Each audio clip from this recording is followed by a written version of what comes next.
भाई, प्रधानमंत्री नरेंद्र मोदी ने देश की इकोनॉमी को रॉकेट बना रखा है, सच है। प्रधानमंत्री मोदी ने दुनिया में बढ़ती महंगाई के बीच भारत में महंगाई को थाम रखा है, सच है। प्रधानमंत्री मोदी के आने के बाद देश में इंफ्रास्ट्रक्चर का विकास तेजी से हुआ है, 100% सच है। लेकिन एक बड़ा सच यह भी है कि आम आदमी यानी मिडिल क्लास देश के विकास में योगदान देने के लिए चुपचाप जो टैक्स पे टैक्स भरे जा रहा है, वो ना अब उसको अंदर ही अंदर बहुत कचोट रहा है। और उसको उम्मीद भी उन्हीं नरेंद्र मोदी से है जिनके राज में ये टैक्स लग रहा है। उसे लगता है कि मोदी जी कुछ ना कुछ तो मिडिल क्लास के लिए जरूर सोचेंगे।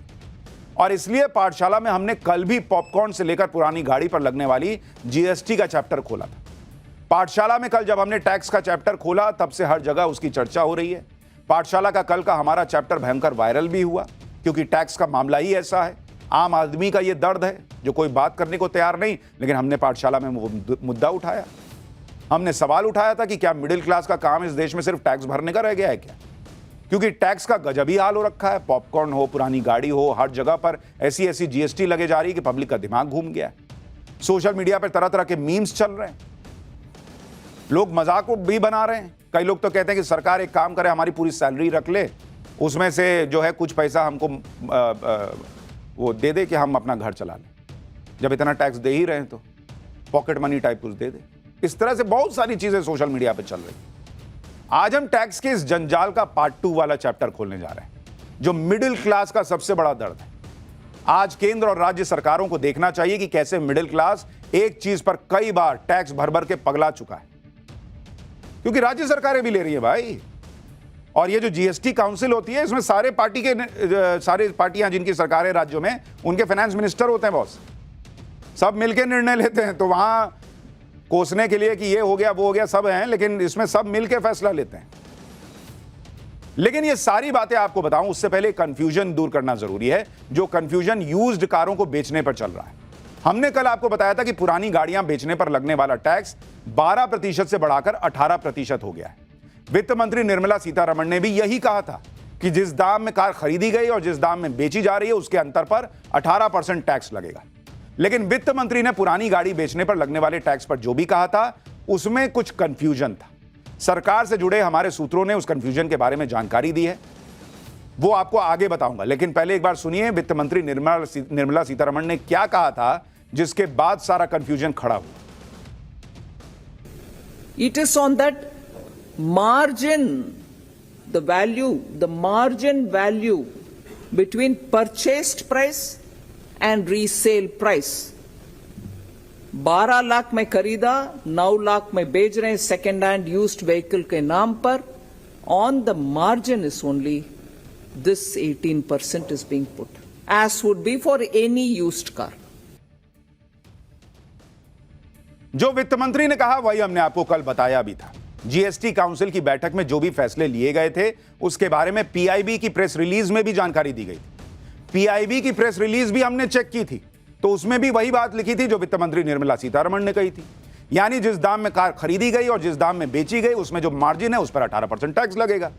सोशल मीडिया पर भी लोग यही बात कह रहे हैं कि पुरानी गाड़ियों को बेचने पर अगर इतना टैक्स लगेगा तो बेचने वाले को क्या फायदा होगा। पुरानी गाड़ी की वैल्यू डिप्रिशिएट ही होती है, यानी उसकी कीमत बढ़ती तो है नहीं, कम ही हो जाती है। ऐसे में उस पर 18% टैक्स लोगों को हजम नहीं हो रहा। इस पर आज हमने विस्तार से चर्चा की और जानकार लोगों से भी बात की। सरकार के सूत्रों ने भी बताया कि वित्त मंत्री पूरी बात बता नहीं पाई, या वो सही से समझा नहीं पाई, या वो एक तरह से गलत बात कह गई। जो भी कही, गलती से हो गया होगा, मुंह से निकल गया होगा। लेकिन पुरानी गाड़ी बेचने पर जो 18% टैक्स लगेगा, वो कैसे लगेगा और किस पर लगेगा, उस पर कंफ्यूजन वित्त मंत्री के बयान से बढ़ा, जिसे अब हम दूर कर देते हैं। पहली बात तो यह है कि 18% टैक्स उन पर एप्लीकेबल होगा जो पुरानी गाड़ी बेचने के लिए रजिस्टर्ड है। जो लोग अनरजिस्टर्ड हैं, यानी अगर आप पुरानी गाड़ी अपने किसी दोस्त को बेच रहे हैं, तो उस पर 18% टैक्स नहीं लगेगा। दूसरी बात यह है कि अगर आप किसी रजिस्टर्ड वेंडर को अपनी पुरानी गाड़ी बेचते हैं, तो भी आपको टैक्स नहीं देना होगा। जो वेंडर आपसे पुरानी गाड़ी खरीद रहा है, वो आपकी गाड़ी को आगे किसी और को ज्यादा कीमत पर बेचता है, तो उसे 18% टैक्स देना होगा। रजिस्टर्ड वेंडर को वही पुरानी गाड़ी किसी दूसरे को बेचने से जो मुनाफा होगा, उस पर 18% टैक्स लगेगा, यानी 18% रजिस्टर्ड वेंडर ही भरेगा।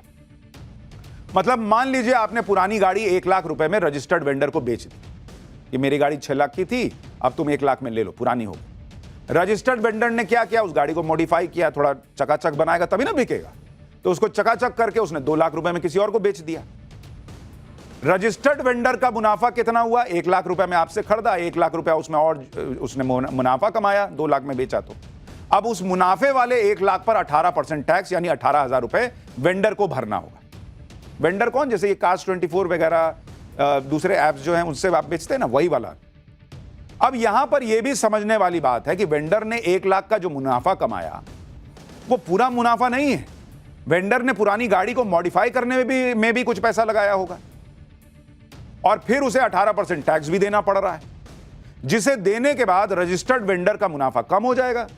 क्योंकि भाई 1 लाख में खरीदा, मान लीजिए 20,000 रुपया और लगाया, 30,000 रुपया और लगाया गाड़ी को चमकाने में, 2 लाख में बेचा, उसको तो कमाई 70,000 की हुई, लेकिन वो टैक्स 1 लाख रुपए पे भरेगा 18%, तो उसका तो मार्जिन कम हो गया। कोई भी रजिस्टर्ड वेंडर जो मार्केट में बिजनेस के लिए आया है वो अपना मुनाफा कम नहीं करेगा। ऐसे में वेंडर क्या कर सकता है वो आपको देख लीजिए। या तो वेंडर पुरानी कार को और महंगे दाम पर बेचेगा, या फिर पुरानी कार को और सस्ते दाम पर खरीदेगा कि भाई हमको तो 18% जीएसटी भरनी है, तुम सस्ते में दो। या फिर जो 2 लाख की गाड़ी है उसको कहेगा कि मैं 2.5 लाख में बेचूंगा क्योंकि मुझे 18% की जीएसटी भी तो भरनी है, मेरा पैसा भी तो लगा है। इन दोनों ही हालात में नुकसान आम आदमी का ही होगा, मिडिल क्लास का ही होगा, क्योंकि ज्यादातर पुरानी कार मिडिल क्लास के लोग ही तो खरीदते हैं।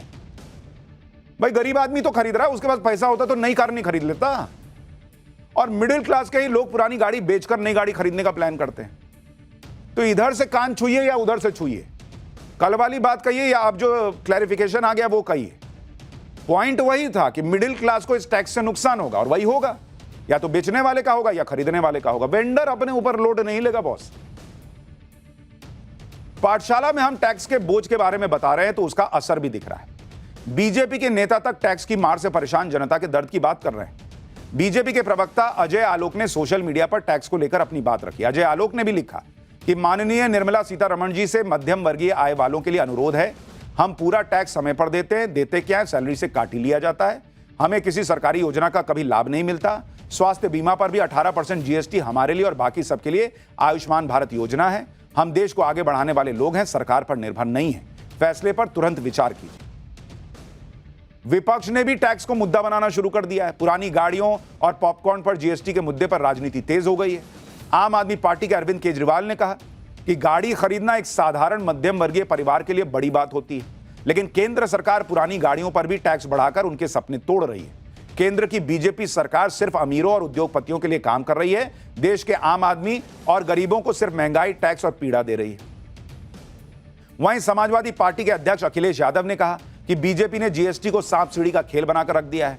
कभी किसी आइटम पर अचानक जीएसटी बढ़ा देते हैं, कभी अपने चंदादही समर्थकों के मुनाफे के लिए घटा देते हैं। इससे ईमानदार व्यापारियों अधिकारियों में भी असमंजस पैदा होता है, जिसका लाभ भ्रष्टाचारी उठाते हैं। व्यापारी जब तक जीएसटी की एक बात समझते हैं तब तक सरकार नियम बदल देती है। यानी ऑपोजिशन भी बातें कर रहा है, कांग्रेस भी कह रही है, आम आदमी पार्टी भी कह रही है, लेकिन सवाल यह कि कांग्रेस और आम आदमी पार्टी किस मुंह से कह रही है। अखिलेश जी तो चलिए यूपी में सत्ता में नहीं है, लेकिन जिन राज्यों में इनकी सरकारें हैं, कांग्रेस की, आम आदमी पार्टी की, इनके फाइनेंस मिनिस्टर भी जाते हैं जीएसटी काउंसिल की मीटिंग में। वहां क्यों नहीं अड़ गए कि नहीं पुरानी गाड़ी पे टैक्स जो है वो 12% से 18% नहीं होगा। इसलिए मैंने कहा ना आपको कि मिडिल क्लास का दर्द कोई नहीं समझ रहा है, किसी एक पार्टी की बात नहीं है। पुरानी गाड़ी बेचने पर टैक्स बढ़ाने को लेकर जो हंगामा हो रहा है, वैसे ही हंगामा पॉपकॉर्न को लेकर भी हो रहा है, क्योंकि पॉपकॉर्न पर भी 3 रेट के टैक्स हैं। साधारण नमक वाला पॉपकॉर्न, मसाले वाला पॉपकॉर्न जो पैक्ड नहीं है उस पर 5% टैक्स लगेगा। अगर यही पॉपकॉर्न अच्छी पैकेजिंग और लेबल के साथ बिकेगा तो उस पर 12% टैक्स लगेगा। अगर पॉपकॉर्न कैरमलाइज्ड है यानी उसमें शुगर मिला है तो वो नमकीन नहीं है बल्कि कन्फेक्शनरी की कैटेगरी में आएगा, जिस पर 18% की दर से टैक्स लगेगा। यह बात सही है कि पॉपकॉर्न पर कोई नया टैक्स नहीं लग रहा है, ये टैक्स पहले से लगते रहे। इस बार टैक्स को कैटेगराइज किया गया है, लेकिन सवाल पॉपकॉर्न को लेकर भी उतनी ही चर्चा में है, क्योंकि भारत में पॉपकॉर्न का बाजार करीब 1200 करोड़ रुपए का है और इससे जो रेवेन्यू मिलता है वो 250 से 300 करोड़ का है। भाई कहां सरकार लाखों करोड़ की कमाई करती है, उसमें 250-300 करोड़ के लिए चर्चा हो रही है। पॉपकॉर्न को लेकर मंथन चल रहा है, लोग कह रहे हैं कि क्या हो क्या रहा है। सुनिए वित्त मंत्री निर्मला सीतारमण ने क्या कहा था पॉपकॉर्न पर जीएसटी को लेकर। उसके बाद आपको बताता हूं कि आम आदमी का सबसे बड़ा दर्द जो है बार बार टैक्स, उसके बारे में बात करूंगा। पॉपकॉर्न के ऊपर टैक्स मैं इसका पूरे पृष्ठभूमि आपके सामने रखना चाहती हूं। जब तक वो नमकीन है, सॉल्टेड है, मसाला एडेड है, चटपटा मसाला है, चिली पाउडर है, कुछ हो, वो सब 5%, am I right? 5%. But when it has added caramelized sugar, it is no longer नमकीन, इसीलिए उसका रेट अलग है। पॉपकॉर्न पर टैक्स को छोड़ भी दे तो बहुत आजकल इतने तरह के टैक्स लगते हैं, इतने लेवल पर टैक्स लगते हैं कि आम आदमी टैक्स का ट सुन के पॉपकॉर्न की तरह उछलने लगता है, क्योंकि आम आदमी के टैक्स देने का अंत ही नहीं है, ऐसा लगने लगा है। हमने आपको कल नई गाड़ी के बारे में बताया था कि कैसे एक गाड़ी खरीदने पर मल्टीपल टैक्स लगते हैं, जबकि उस सैलरी को जबकि आप गाड़ी कहां से खरीद रहे हैं भाई? आप उस सैलरी से गाड़ी खरीद रहे हैं जिस सैलरी पर आप ऑलरेडी टैक्स दे चुके हैं। टैक्स देने के बाद सैलरी बची, उससे गाड़ी खरीद रहे हैं, उसमें भी टैक्स दे रहे हैं। जीएसटी देते हैं, रोड टैक्स देते हैं, सेस देते हैं, इंश्योरेंस पे टैक्स देते हैं, पार्किंग में लगाते हैं वहां टैक्स देते हैं, पेट्रोल पर टैक्स देते हैं, टोल के लिए टैक्स देते हैं, यानी हर मोड़ पर एक टैक्स आपका इंतजार कर रहा है। लो इधर लो, पैसा लो, कहां उधर कहां ले जा रहा है? गाड़ी का उदाहरण कल हमने आपको बताया था, लेकिन इसी तरह से कई उदाहरण हैं जिसने मिडिल क्लास का जीना हराम कर दिया है। एक उदाहरण प्रॉपर्टी का भी है और उसके बारे में भी आज बात करनी जरूरी है, क्योंकि मिडिल क्लास का सबसे बड़ा सपना घर का होता है। आम आदमी क्या बोलता है, घर के बड़े बुजुर्ग क्या बोलते हैं, अच्छा ठीक कमा रहे हो, अब जरा एक घर ले लो, लेकिन उस सपने पर भी कई लेयर के टैक्स लगते हैं बॉस। आमतौर पर कोई प्रॉपर्टी जैसे फ्लैट या प्लॉट खरीदने पर सरकार उस पर स्टैंप ड्यूटी या रजिस्ट्री लेती है, लेकिन जब इस प्रॉपर्टी को दोबारा बेचा या खरीदा जाता है तो उस पर फिर से अलग अलग सरकारी फीस लग जाती है। बहुत लोगों का यह दर्द भी है कि पहले ही महंगे होम लोन पर फ्लैट खरीदने का बोझ है। वो होम लोन कहां से भरना है? पहले तो टैक्स भर दीजिए, उसमें जो सैलरी बची उसमें आप होम लोन भर रहे हैं, उसके बाद सरकार को ट्रांसफर चार्ज और रजिस्ट्री चार्ज भी देना पड़ता है। भाई पहली बार प्रॉपर्टी बेचने या खरीदने पर सरकारी चार्ज देने की बात समझ में आती है, लेकिन बार बार उस पर फीस वसूलना यह बहुत भारी पड़ जाता है मिडिल क्लास को। भाई आपको प्रॉपर्टी पर लगने वाली सरकारी फीस के बारे में बताता हूं। वैसे तो राज्यों और शहरों के हिसाब से प्रॉपर्टी पर सर्कल रेट चार्जेस अलग अलग होते हैं, लेकिन मान लीजिए हम नोएडा की प्रॉपर्टी की बात कर रहे हैं। भाई नोएडा जैसे शहर में 50 लाख रुपए की कीमत वाले नए फ्लैट के लिए 7% की स्टैंप ड्यूटी लगती है, यानी 3,50,000 रुपए चुकाइए। इसके अलावा रजिस्ट्रेशन चार्ज 1%, तो इसके हिसाब से 50,000 रुपया बना, वो दीजिए। उसके हिसाब से 50 लाख रुपए का फ्लैट जो है वो बढ़ के 54 लाख रुपए का हो जाता है। अब जिसके लिए 50 लाख ही भरना मुश्किल है, उसके लिए 4 लाख और बढ़ गया तो दिक्कत ना है भाई। अगर आप इस फ्लैट को बनते समय या प्री बुकिंग में लेते हैं तो सरकार इस पर 5% जीएसटी भी लेती है। इस हिसाब से 2,50,000 रुपए और बढ़ गए। इस तरह कुल कीमत 56,50,000 रुपए पहुंच जाती है। अगर फ्लैट की खरीदार कोई महिला है तो आपको मात्र 10,000 रुपए की छूट मिल जाएगी। अब यह भी समझिए कि 50 लाख रुपए की कीमत वाले इस फ्लैट को दोबारा बेचा जाता है तो इस पर सरकार को कितनी फीस देनी पड़ती है। मान लीजिए अगर 50 लाख रुपए की कीमत वाले फ्लैट को बेचा जाता है तो क्या स्थिति बनती है, जरा इसको देखिए आप। मान लीजिए आपने जो फ्लैट की कीमत है, फ्लैट की कीमत वो बैठी 50 लाख। अब आप देखिए बार बार जो टैक्स देना पड़ता है ना, एक बार आपने शुरू में लिया रजिस्ट्री के लिए समझ में आता है, और इसमें मान लीजिए साइज फ्लैट का जो है वो हमने पकड़ लिया कि मान लीजिए 93 वर्ग मीटर है, जिसको आप हजार वर्ग फीट कह सकते हैं। सर्कल रेट अमूमन 40,000 से 1 लाख रुपए का है। मान लीजिए हमने एवरेज सर्कल रेट पर पकड़ा कि भाई एवरेज सर्कल रेट कितना है, तो हमने 50,000 रुपए का 50K का पकड़ लिया एवरेज सर्कल रेट। अब बॉस आपने पहले जब एक आदमी ने खरीदा उसने रजिस्ट्री कराई, अब वो बेच रहा है फ्लैट को, उस पर ट्रांसफर चार्ज लग रहा है। मतलब आप हिसाब देखिए कि अब इस पर ट्रांसफर चार्ज लगेगा। ट्रांसफर चार्ज कितना लगेगा बॉस? 2.5% प्रति वर्ग मीटर का ट्रांसफर चार्ज लगेगा कि भाई आप इससे से उससे उस पर ट्रांसफर, उस आदमी के पास ट्रांसफर हो रहा है। तो 50K का 2.5% कितना हो गया भाई? तो ये कितना हो गया? करीब करीब 1250 रुपए। तो अब आपका ट्रांसफर रेट कितना हो जाएगा पता है? जो ट्रांसफर चार्ज आपको देना होगा ये आपका करीब करीब बैठेगा 1250 रुपया इंटू 93 वर्ग मीटर इज इक्वल टू 1,16,250 रुपए। किस बात का बॉस? ऑलरेडी रजिस्टर्ड प्रॉपर्टी है, उस पर ट्रांसफर चार्ज 1,16,250 का आप भर रहे हैं, और उसके बाद आप रजिस्ट्री भरिएगा। आप रजिस्ट्री के लिए उसके बाद रजिस्ट्री चार्ज भरिएगा 6%, वो कितना, करीब 3 लाख रुपए के करीब बैठेगा। तो फिर रजिस्ट्री भी होगा, तो फ्लैट की कुल कीमत 54,16,250 रुपए हो जाएगी। मिडिल क्लास क्या करेगा बॉस? ये ट्रांसफर चार्ज जैसी चीज क्या है? अगर इस फ्लैट के साथ पार्किंग स्पेस भी खरीदा जाता है तो उस पर भी फीस चुकानी पड़ती है। यानी पहली बार प्रॉपर्टी खरीदने पर सरकार को फीस चुकाओ, दूसरी बार भी खरीदने पर भी फीस चुकाओ, जितनी बार प्रॉपर्टी बिकेगी, खरीदी जाएगी, उतनी बार ट्रांसफर चार्ज लगेगा। रजिस्ट्री तो जो होगी सो होगी।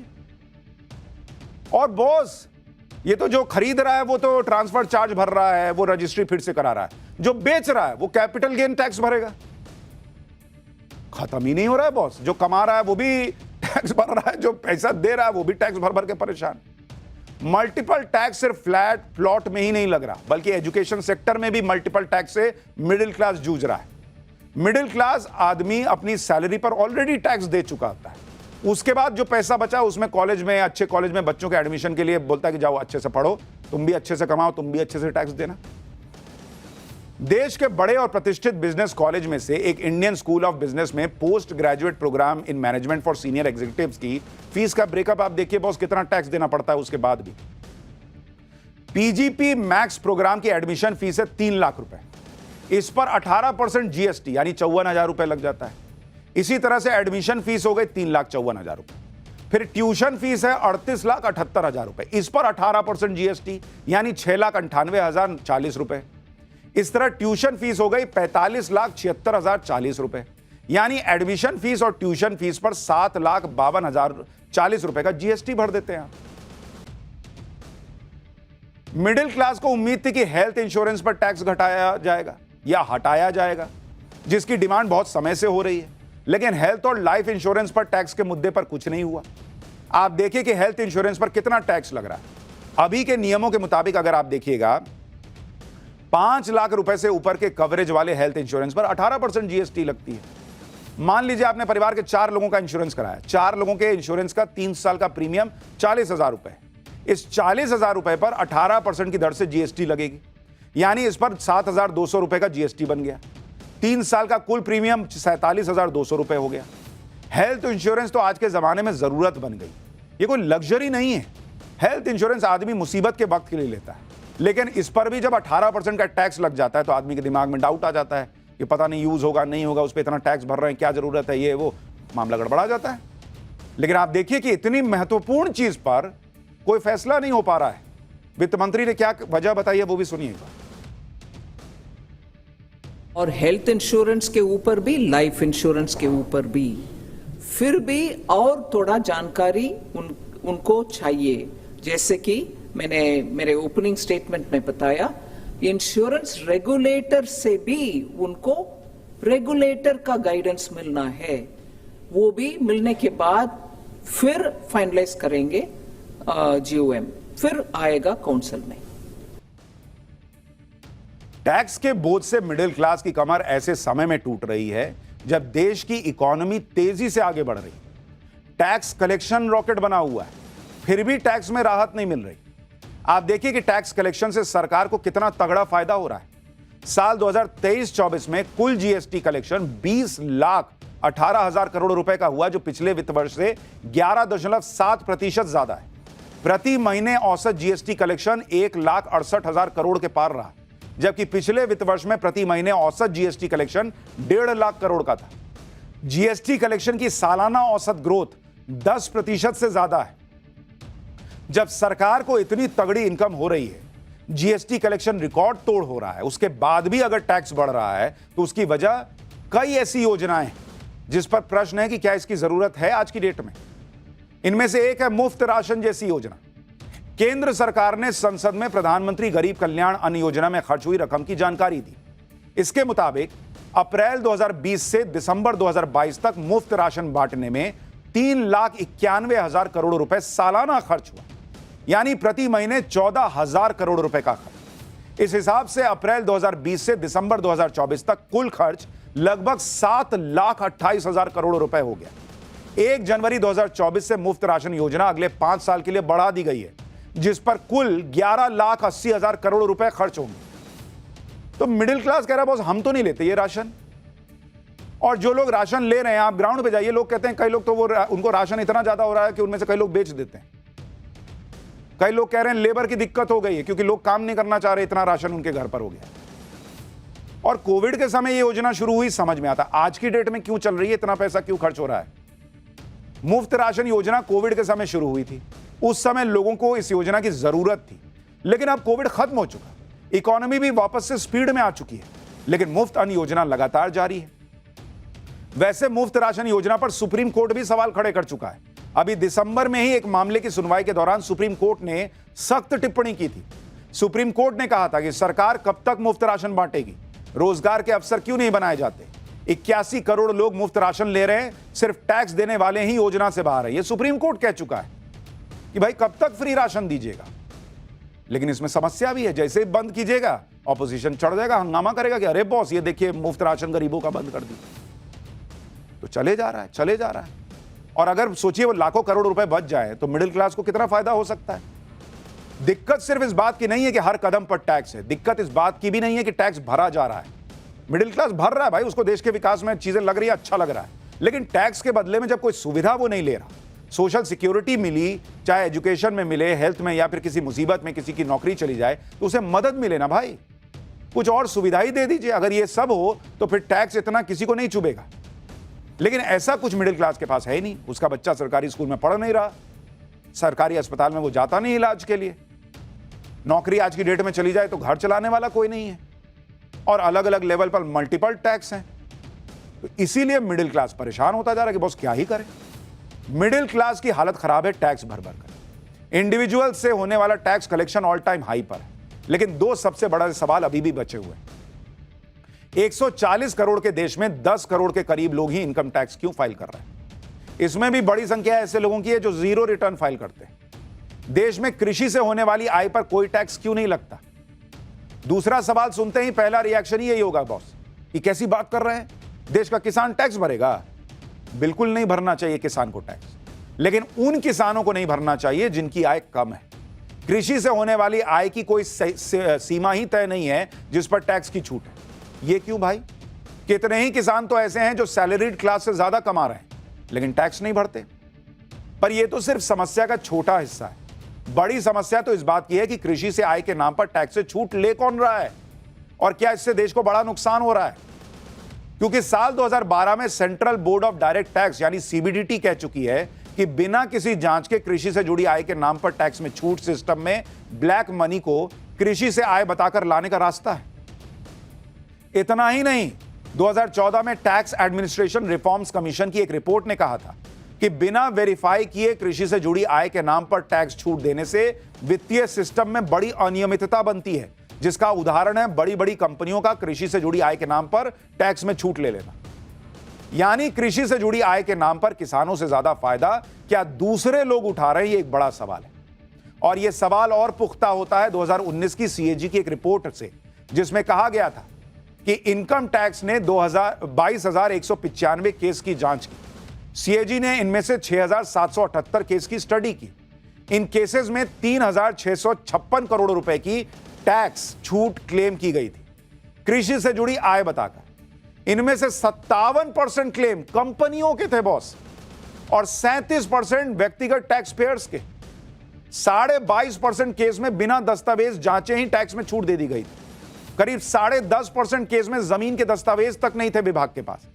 19% केस तो ऐसे थे जहां कृषि से जुड़ी आय के सबूत ही नहीं थे, और 11% केस में डेटा एंट्री की गड़बड़ियां थी, और भी कई दूसरी कमियां मिली।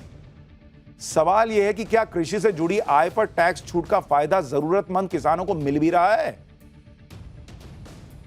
और अगर नहीं मिल रहा है तो जो बड़े बड़े किसान हैं, जो बड़ी बड़ी रकम कमा रहे हैं, उनसे क्यों ना टैक्स लिया जाए। कृषि से होने वाली आय की एक सीमा क्यों ना तय की जाए कि इससे ऊपर कमाइएगा तो टैक्स लगेगा। कई ऐसे सवाल हैं। 140 करोड़ के देश में 10 करोड़ लोग इनकम टैक्स भर रहे हैं बॉस, ये बड़ी समस्या है।